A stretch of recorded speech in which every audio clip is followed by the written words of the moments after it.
We dismiss history at our peril. Liberty Nation Radio with Mark Angelides.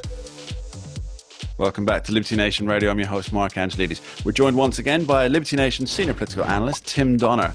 We've been running the gamut on pretty much every angle you can consider for the 2024 election, except polling. And Tim, polling, you and I, we love our old Real Clear Politics. We love delving deep into the numbers. Now, polling's a bit tricky this early in the game because although the polls exist that do Donald Trump and Kamala Harris in a head-to-head matchup, most of them were before she became the presumable nominee.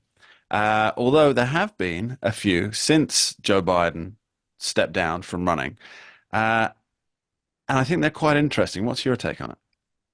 Well, Mark, I think one of the overlooked things about this, and it's someone who ran for the United States Senate, this kind of thing is something I had to pay attention to. But think about the thousands, perhaps millions of lawn signs across the country saying Biden, Harris. Think about all the placards, the advertisements, all of the things that have to immediately be pulled down and replaced. And they can't even do that because they don't even have a vice presidential candidate yet. So, the pivot has to be enormous. And that's also true with the pollsters, because it's one thing to poll a projected race between Trump and Harris.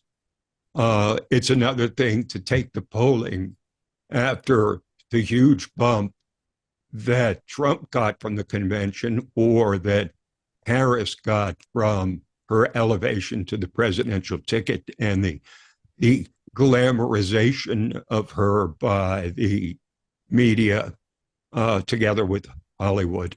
But it's quite another thing to look at the polls once all of this settles in a week, 2 weeks, 3 weeks, maybe not even till really the fall, because now you've got this sudden and shocking change in the Democratic ticket. You've got them scrambling to pivot, and you've got the Democratic convention coming up in mid-August. And that'll give her probably some kind of bump if they run things effectively and they're able to silence the inevitable radical anti-Israeli, largely anti-American protests scheduled for the Democratic convention. But once we get to Labor Day, the rubber hits the road, and we're probably going to have at least 2 debates between Trump and Harris. And really, in my opinion, Mark, it's not till then that we can look too seriously at the polls again, with a whole warning about Michael Dukakis, who left the convention in 1988 up 17 and lost by 8 points. That's a 25-point swing in about 3 months. Yeah, I think you're right on that. We're a little far out for what's essentially a brand new race. Now, how do you think Kamala Harris is going to play in the all-important swing states? Well, I think that's going to animate her decision about who she picks as a running mate. Mm-hmm. I personally have felt ever since this change of ticket that perhaps the strongest candidate for a number of reasons would be Senator Mark Kelly from Arizona. Number one. That was exactly who I was thinking. Well, the reason he's an astronaut.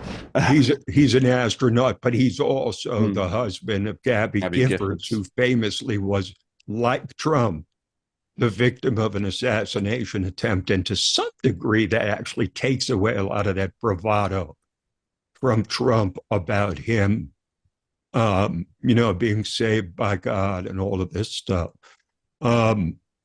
He's also a guy who the consensus is that he doesn't care about his safe Senate seat. He would be willing to give it up. And he could possibly win Arizona for her. He's popular there. And he's for Kamala Harris. Kamala Harris is, like Biden, well down in Arizona. And Mark Kelly would give him a chance. And he also cuts the kind of swath, the kind of image, the kind of cut of his jib is something as a strong white man and astronaut that would appeal to those swing voters of the upper Midwest, specifically Wisconsin, Michigan, and Pennsylvania. Now, there's other very good choices, but I find it hard to believe that Gavin Newsom or Josh Shapiro or Gretchen Whitmer, successful, popular, or well-known governors, all of whom likely have their own presidential ambitions, are willing to take a riverboat gamble on being number 2 behind Kamala Harris. That doesn't seem like a very appealing option for governors who have national aspirations. I think that the final question, Tim, has to be along the lines of the swing state Senate candidates for the Democratic Party were all running well ahead of Joe Biden in terms of the popularity level and perspectives. Do you think that's going to be the same under a nominee, Kamala Harris? Well, I think those swing state senatorial candidates are going to have to make a decision on whether they want to run as part of the Harris team, so to speak, to run with her or to run apart from her with their own independent campaigns. Because, look, if they cleave themselves to her and she plunges, so will they.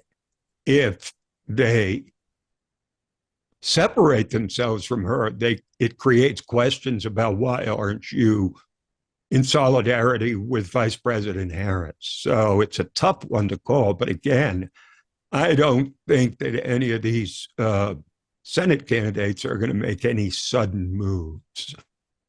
Yeah, it's not the right time for them to leap out of the box and say, sorry.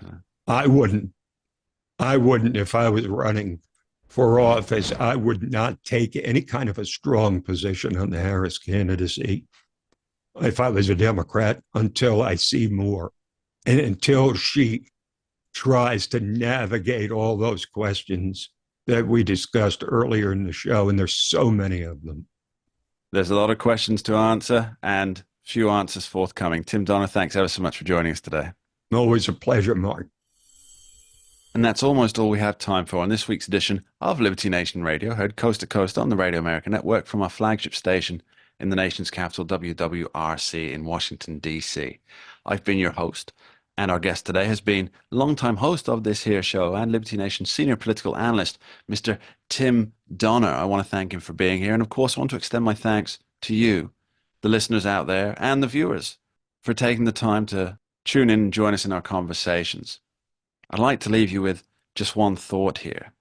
We live in fairly unprecedented times politically. In just the last few weeks, we've witnessed a debate debacle that would have been even unthinkable just a few years ago. We've witnessed the attempted assassination of a former and potentially future president. We've seen the sitting president, after winning his party's primary, be forced out of office in favor of his VP by the very Democrat elites that he warned of and who everybody thought he was one of. And we've seen millions of Democratic Party voters disenfranchised and with no say in who becomes their party's nominee for president. All this is to say that in politics, it seems nothing is off the table and nothing can be taken for granted. We dismiss history at our peril. Liberty Nation Radio with Mark Angelides.